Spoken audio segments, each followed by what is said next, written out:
went underneath me a little bit, and just stepped on his foot and rolled my ankle a little bit. Kept playing.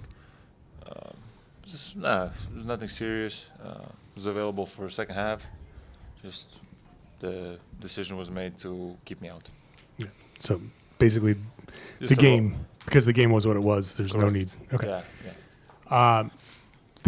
To come back on a back-to-back road home, it's always a little bit tough. This is a game where teams in this position might just kind of take off.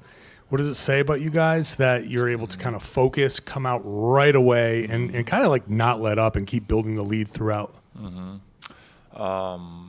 I think this game said a lot about us. Not an easy game to get going mentally, but you have to give credit to Joe and the coaching staff for getting us ready.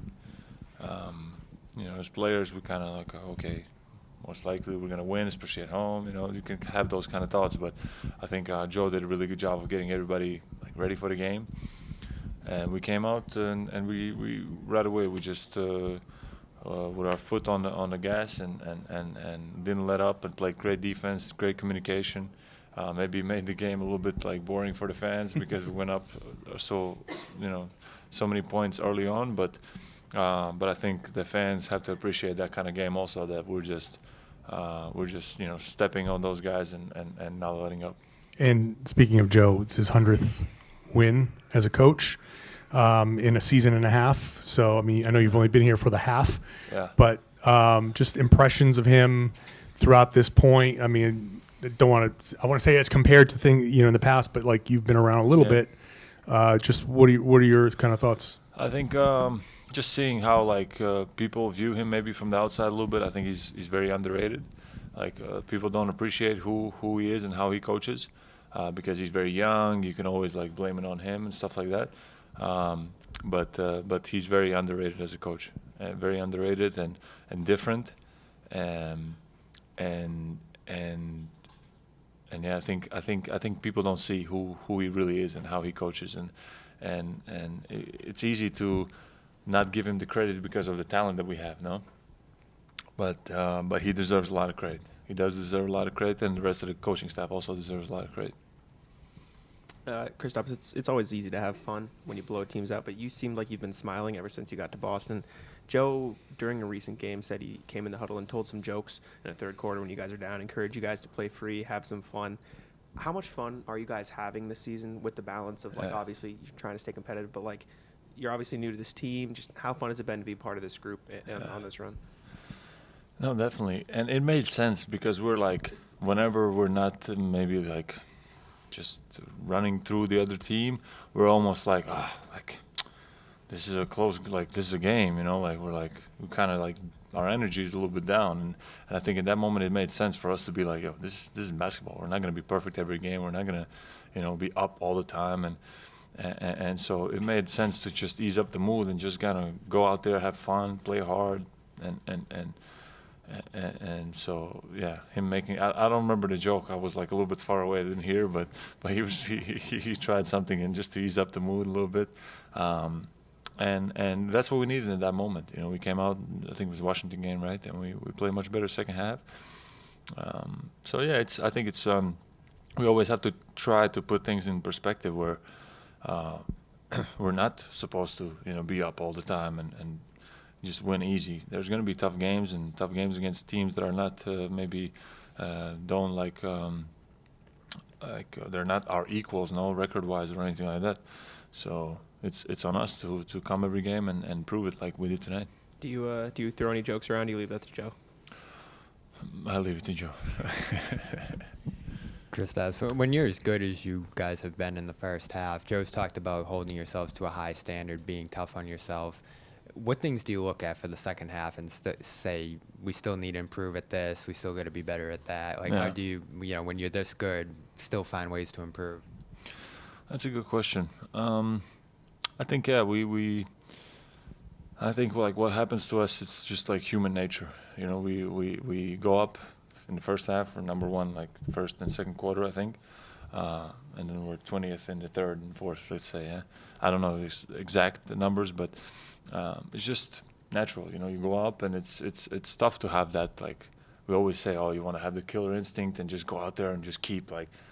Yeah, it's easier said than done. You know, all 5 guys need to be connected, and whenever there is a like big game, big moments, of course we are locked in and we're doing 100% of what we need to do. But tonight was actually a good like step forward for us. You know, we didn't let up at any moment. All the guys I think who came in like gave us something right away, and I like that. Like we put in the rookie, like Jay Walsh was in early on, like kind of just. You know, fresh guys like early on, and I think that's a good thing to do for us to keep us sharp throughout the game, and yeah, I think Joe is really good at like reading those kind of things and reading also the psychology of the player and making the moves like necessary for us to keep playing at a high level. I was going to ask what you did think of Jordan Walsh's first real minutes. Yeah. Yeah, I think he will say it. Like he didn't have his best game. I know him. I've seen him in practice and stuff, and I know he's capable of having a much better game. But you could see his potential defensively. You could see his potential like offensively because of his body and his athleticism and what I like the most about him, he's like not afraid at all. He's go out there, shoots. He's aggressive. Attacking, and if he keeps having this kind of mindset, like it's only a matter of time until he starts to get like consistent success. Last question, Kristaps, for you, now that we are at the proverbial halfway point, I know Joe doesn't like to talk about expectations, but just what were you expecting coming in, and how has the reality shaped up to that? Coming to on team? this team, and the environment and everything that goes along with it. Now, of course, coming in, I understood like this is like we're a championship caliber team, and what is expected is to win, or the goal is to win. And coming in here, there are things that are being done differently and at a much higher standard than on other teams that I've been on, and I think from the top down it's just a really high level organization, and us as players we feel that, and we know that we have to show up each and every night, and yeah, I mean there's like many like small things that I can point out, but overall I would say that it's just it's been I have, as somebody said earlier, I haven't stopped smiling, being here. I just enjoy being here so much, and to be in this kind of organization, playing for these kind of fans, it's unreal, and yeah, go ahead. Role and the sacrifices have been easier, harder than you expected. Is it what? Yeah, no, I more or less understood how the dynamic would be. Yeah, I think. I think I came in with an open mind. I'm here to like do what's asked of me, or what's whatever I can do to help this team win, and that can change from game to game, things like that. So I'm just with an open mind, and with the message that I'm just here to help and help us win. Thank you, Kristaps. Cool. Thanks.